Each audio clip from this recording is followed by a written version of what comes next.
চাষি বন্ধুরা দেখুন আলু কিভাবে পচে গেছে। এবারে কিন্তু অতিরিক্ত বৃষ্টির কারণে উত্তরবঙ্গের বেশিরভাগ আলু প্রায় খেতে নষ্ট হয়েছে, কিছু জমা করার পর সেখানেও কিন্তু নষ্ট হয়ে গেছে।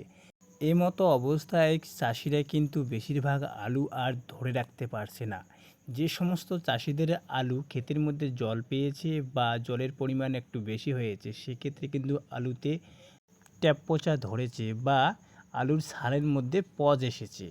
এই সমস্ত সমস্যা কিন্তু বেশিরভাগই উত্তরবঙ্গে লক্ষ্য করা যাচ্ছে। এখানকার কৃষকরা খুবই দুঃখ দুর্দশার মধ্যে পড়েছে।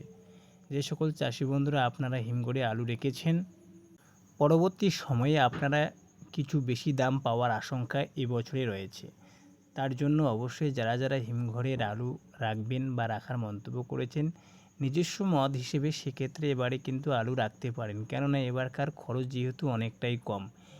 আগের কয়েক বছর ধরলে বেশিরভাগ ক্ষেত্রে কিন্তু আলুর খরচ লাখ খানিকের উপরেই পড়েছে হিমঘরে রাখলে। আর সেই বছরগুলোতে কিন্তু কৃষক থেকে শুরু করে ব্যবসায়ীরা বেশিরভাগ হিমঘরে কিন্তু লস খেয়েছেন। যেহেতু চাষি বন্ধুরা উত্তরবঙ্গের বেশিরভাগ আলু পচে গেল, জলের তলায় তলিয়ে গেল, সেক্ষেত্রে কিন্তু এবারে হিমঘরের আলুর দামটা বেশি হওয়ার সম্ভাবনা রয়েছে।